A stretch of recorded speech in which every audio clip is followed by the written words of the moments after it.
네, 여러분 안녕하세요. 페이퍼TV의 피터입니다. 여러분은 주로 어렸을 때 어떤 상상을 하면서 하루를 보내셨나요? 뭐 아버지가 퇴근하면서 치킨을 사오는 그런 상상? 내가 슈퍼마켓 주인이 돼가지고 막 마음껏 과자랑 막 초콜릿 이런 거 먹는 상상?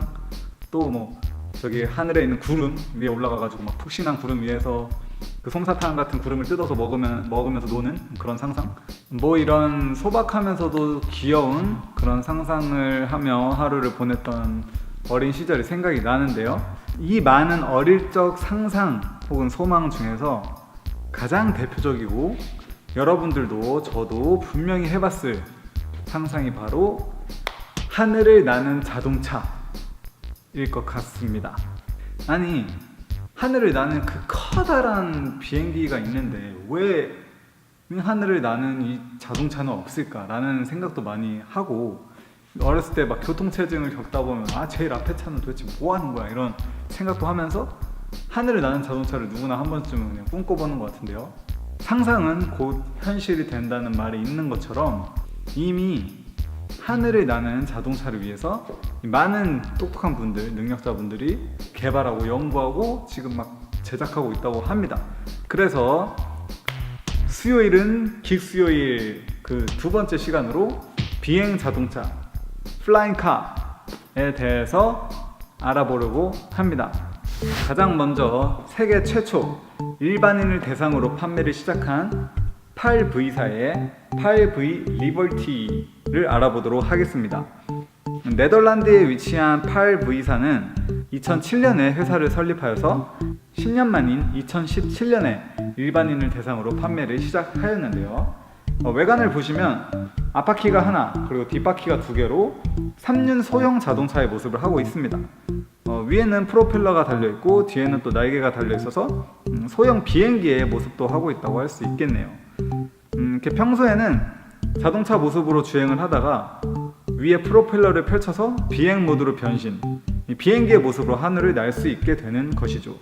주행 모드에서 최고 속도는 약 160, 비행 모드에서의 최고 속도는 약 180km로 한 번에 최대 500km까지 주행 가능하다고 합니다.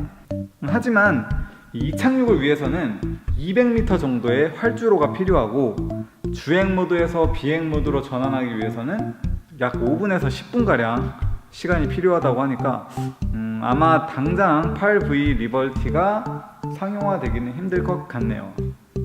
그래도 이 법률적인 허가나 인증을 모두 통과하고 세계 첫 비행 자동차로서 이 산업의 출발점을 열고 있다는 점에서 무한 리스펙하게 되네요. 두 번째로 슬로바키아의 유명한 에어로모빌 4.0입니다.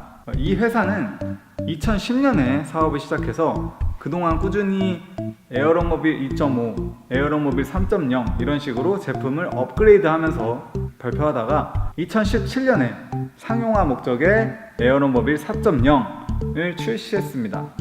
에어로모빌 4.0의 경우에는 500대 사전 예약 판매를 지금 진행하고 있고 2020년에는 일반 판매가 될 예정이라고 하네요. 에어로모빌 4.0은 주행시 최대 속력이 160, 비행시에는 360으로 비행시 훨씬 빠르게 이동이 가능하고 최대 주행거리로 750km로 소형 비행기다운 스펙을 지니고 있습니다. 주행 모드에서 비행 모드로 전환하는 것도 약 3분 정도로 짧아가지고 여러 가지로 매우 기대가 되는 제품입니다. 하지만 역시 에어로모빌 4.0도 잔디가 깔린 약 200m 정도의 활주로가 필요하다는 점에서는 약간 상용화에 큰 걸림돌이 될 것 같네요. 그래도 제가 여기저기 찾아본 비행 자동차 중에서는 디자인적으로 뭔가 제일 이쁘고 멋지게 생겨가지고 저는 갖고 싶습니다. 네, 세 번째로 테라퓨지아의 TFX입니다. 2006년에 MIT 졸업생 5명이 설립한 테라퓨지아는 PAV 분야에서 굉장히 주목받는 기업이었는데요.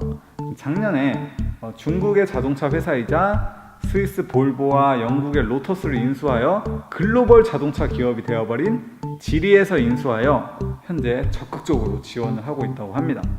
TFX는 앞서 살펴본 제품들과는 다르게 수직 이착륙, 즉 이 VTOL 맞나? VTOL, VTOL 기능이 있는데요. 양 날개에 달린 전기 모터가 이 헬리콥터처럼 수직으로 이착륙을 할 수 있도록 도와준다고 합니다. 굉장히 중요한 기능이죠. 이 수직으로 이착륙을 할 수 있는 순간부터 이제 활주로가 필요 없기 때문에 이 사실 하나만으로 다른 비행 자동차들에 비해서 굉장히 메리트가 있는 제품인 거죠. 스펙은 앞서 살펴본 제품들과 비슷하고 2023년에 출시하여 판매할 예정으로 지금 열심히 개발 제작 중에 있다고 합니다. 다음으로는 비행 자동차라기보다는 비행 택시, 즉 에어 택시에 관한 제품입니다.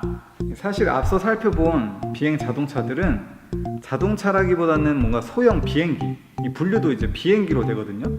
그래서 아직은 좀 개개인에게 피부에 와닿을 정도의 공감을 주지는 못하는 게 좀 사실입니다.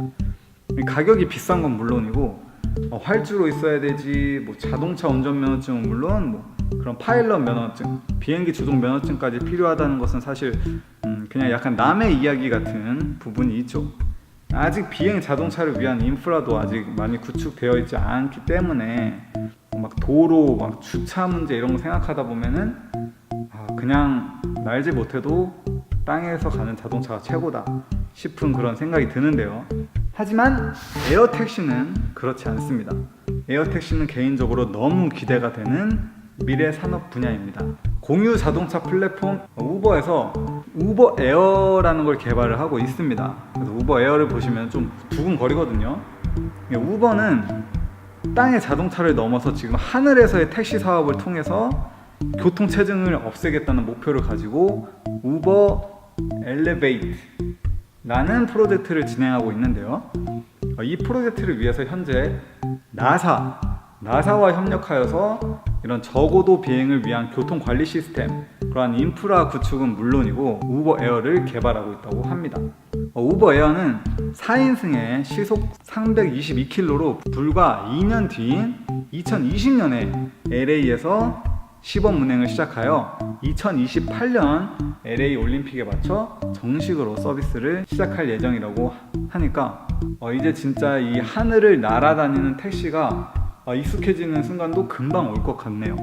이 외에도 유명 항공기 회사인 에어버스에서도 뭐 플라잉 택시를 개발하고 있고, 앞서 살펴봤던 그 슬로바키아의 에어로모빌에서도 에어로모빌 5.0 VTOL 수직 이착륙이 가능한 그 플라잉 택시를 개발하고 있는 것을 보면은 앞으로 플라잉 택시가 굉장히 중요한 미래 교통수단이 될 것이면은 틀림없는 것 같습니다. 자, 이렇게 비행 자동차와 비행 택시에 대해서 알아보았는데요. 어떠신가요? 여전히 환경 오염적인 문제, 그리고 뭐 안전 문제, 뭐 주차, 도로 이런 시스템, 이런 인프라 문제 이런 것도 이제 여전히 해결해야 될 거는 굉장히 많지만 기대가 되는 건 사실인 것 같아요. 이렇게 아직은 초기 단계인 비행 자동차와 비행 택시가 앞으로 막 발전하다 보면은 정말 굉장히 편리하고 안전하게 이렇게 막 여기저기 돌아다닐 수 있는 그런 시대가 올 수도 있는 거죠. 오겠죠, 분명히.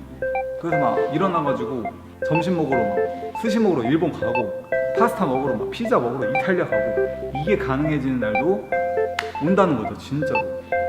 이렇게 여러분의 상상의 나래를 마음껏 펼쳐보시길 바랍니다. 자, 그럼 수요일엔 긱수요일 두 번째 시간을 마치도록 하겠고요.